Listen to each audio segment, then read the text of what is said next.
नमस्कार। आज हम बात करने वाले हैं दुनिया में बदलते पावर बैलेंस की। मतलब ताकतों का जो खेल चल रहा है ना, उसे समझने की कोशिश करेंगे। और इसमें खास तौर पर देखेंगे कि भारत और रूस की दोस्ती का क्या रोल है। ऐसा क्यों कहा जा रहा है कि भाई ये जो दोस्ती है, ये पुराने वर्ल्ड ऑर्डर के लिए एक बहुत बड़ी चुनौती बन गई है। चलिए इस पूरी कहानी को परत दर परत खोलते हैं। तो चलिए सीधे उस सवाल से ही शुरू करते हैं जो इस पूरी चर्चा के केंद्र में है। आखिर भारत और रूस की इस दोस्ती में ऐसा है क्या जो अमेरिका जैसी सुपर पावर के लिए भी कहा जा रहा है कि एक चिंता की वजह बन गया है। ये जो बात आप स्क्रीन पर देख रहे हैं, ये सीधे स्रोत से ली गई है और यह हमें बताती है कि दांव पर लगा क्या है। यहाँ 3 बड़े प्लेयर्स का जिक्र है, इंडिया, रशिया और चाइना। और सवाल ये उठाया जा रहा है कि अगर ये तीनों साथ आ गए तो फिर दुनिया पर किसका कंट्रोल रहेगा। तो चलिए पहले मोर्चे की बात करते हैं, और वो है परसेप्शन की लड़ाई।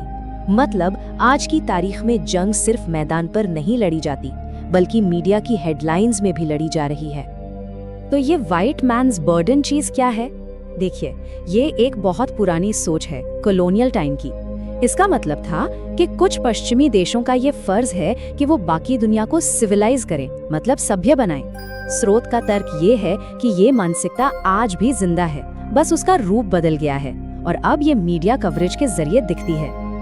यहाँ पर 2 बिल्कुल अलग अलग तस्वीरें साफ दिख रही हैं। एक तरफ है वेस्टर्न नजरिया जो इंडिया को हमेशा प्रॉब्लम से घिरा हुआ दिखाता है, और दूसरी तरफ है रशियन नजरिया जो इंडिया को एक बराबर का पार्टनर और एक भरोसेमंद दोस्त मानता है। तो ये सिर्फ देखने के तरीके का फर्क नहीं है, ये कहीं ना कहीं इरादे का भी फर्क दिखाता है। और इस तरह की रिपोर्टिंग के पीछे की वजह क्या हो सकती है?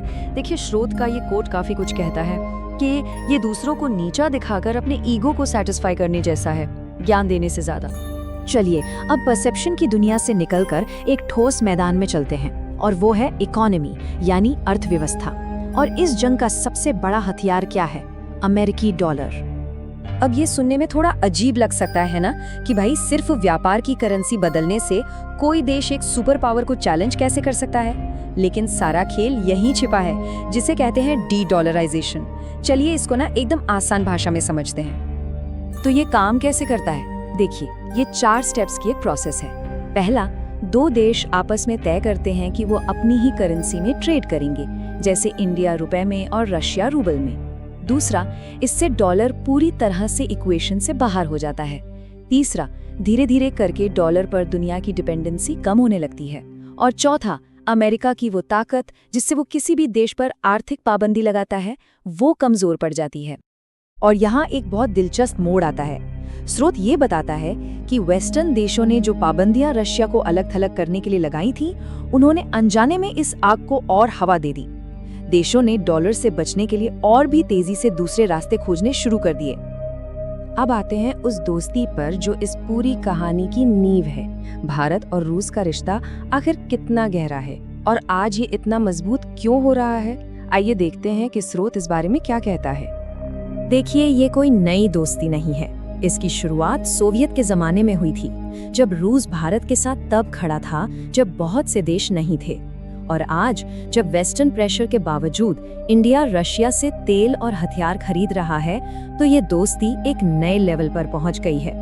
ये एक ऐसा रिश्ता है जिसे हर मुश्किल दौर में परखा गया है। तो आखिर इस दोस्ती की नींव क्या है? देखिए, ये कोट सब कुछ कह देता है, विश्वास। बात ये है, और जैसा कि स्रोत भी बताता है, कि भारत इस बात को कभी नहीं भूला कि जब भी मुश्किल वक्त आया, सोवियत संघ उसके साथ खड़ा रहा। तो ये सिर्फ डिप्लोमेसी नहीं है, ये एक गहरा इमोशनल कनेक्शन है। अच्छा, भारत रूस की दोस्ती तो कहानी का एक हिस्सा है। अब जरा बड़ी पिक्चर देखते हैं। कैसे ब्रिक्स जैसे नए ग्रुप्स उस दुनिया को चैलेंज कर रहे हैं जहां सिर्फ एक ही ताकत का दबदबा था। जरा इस चार्ट पर एक नजर डालिए। ये दिखाता है कि ब्रिक्स देश कितने बड़े हैं। दुनिया के करीब 40% आबादी इन देशों में रहती है।